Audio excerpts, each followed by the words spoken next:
fost la postul unul dintre cei mai buni jucători la recuperare în Liga Națională BCR Stop Shoot. Marks, primele 2 puncte ale meciului în acest sezon sau nu, are în orice caz foarte mari șanse. Cuti combină excelent cu Dram, încă 2 puncte, campioană în istoria basketului de la noi, aruncă și marcația block play. Atacul echipei sale, a blocat Drum, Marks în continuare, se înalță Vârnă pentru 3 și sunt încă 3. Asta a fost spațiu foarte restrâns acolo, acum este pozițional pentru Oradea, block play de 3, fără probleme. Pătrunderea pe care am văzut-o, bună pasare născut la block play de 1-0, incredibilă, reușită. Ușor, Oradea mai pusă, acum Vârnă și se înalță Cutii. Perfect! Mulțească, având în vedere rotația de acum nesecuisit, pilotă excelentă, coș cu 2 puncte și fault. Năstruț. PG strecoară această minge până la Cociovici, pe flancul opus este Năstruț, se întoarce și forțează cu succes acest floater. Drept dovadă, Dinamo este față în față cu Oradea în semifinală în acest moment. Stark încearcă acolo stop shoot-ul, însă a fost citit la timp de tărăc. Totuși am avut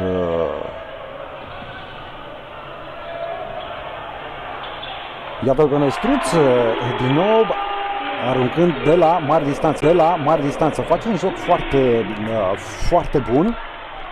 Am călcat un pic lucrurile ceva mai devreme, însă ne conectăm acum la acțiunea reală. Nesecuisi care iese și primește acum, iată-l forțând de undeva de la aproape 7 metri în față, încrucișează Dram. Mingea ajunge pe flancul drept la Marks. Din nou Dram, Marks pentru 3 și sunt încă 3. Conduși de Bridget. Richard încarcă pentru 3, perfect. Al orădenilor, cel mai important este că a reușit să își impună punct de vedere după câteva ezitări. Este incredibil.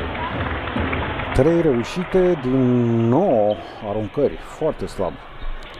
Năstruț de 3 din 1-0, perfect.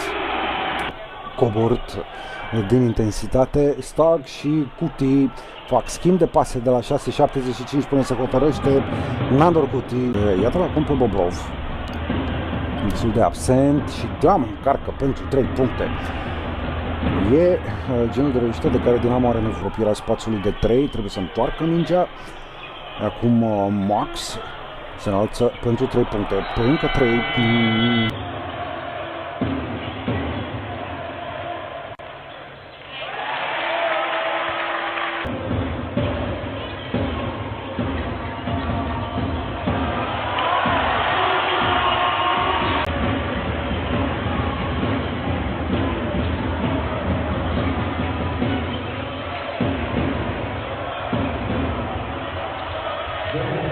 Atacul pozițional condus de Chris Richard.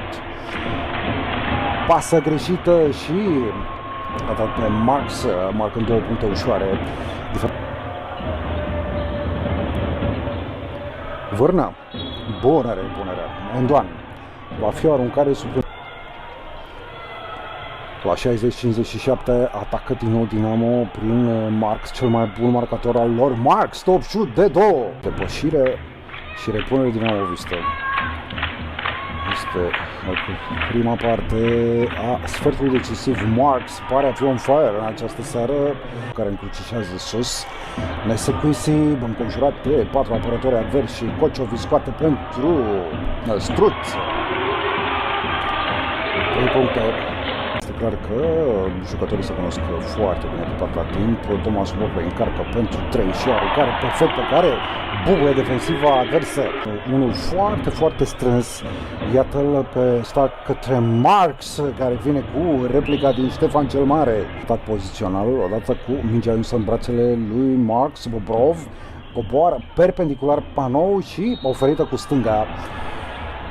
Exact pentru Bobrov și Thomas Bropley față în față, joacă acolo, post-up.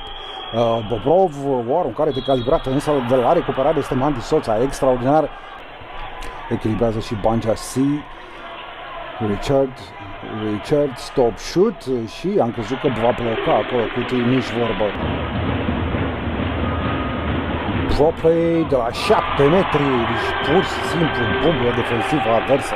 Ce contează este ceea ce vedem la baza ecranului, iată-l acum pe Stark pe 2 pași.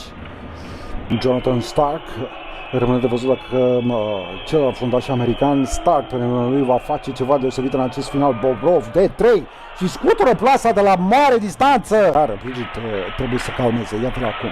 Din nou, frumos pentru Young, care zguduie panoul advers. Să-mi cer scuze pentru Dinamo. Max riscant, această pasă până la vârnă pe panou, 2 puncte pentru ei. Haideți să vedem Bridget și Bobrov vulnerabil în fața lui Bridget, evident minge pe panou pentru 2 puncte și sunt cu 2. Ce simte publicul rădean în aceste momente. Intercepție reușită de Chris Richard, încă 2 puncte. Vyacheslav Bobrov preferă să coboare în dispozitivul cunoscut. Bropley, stop shoot pentru 2 în distanță, absolut ireproșabilă. Thomas Bropley, s-ar putea să fi definitivat situația acestui meci.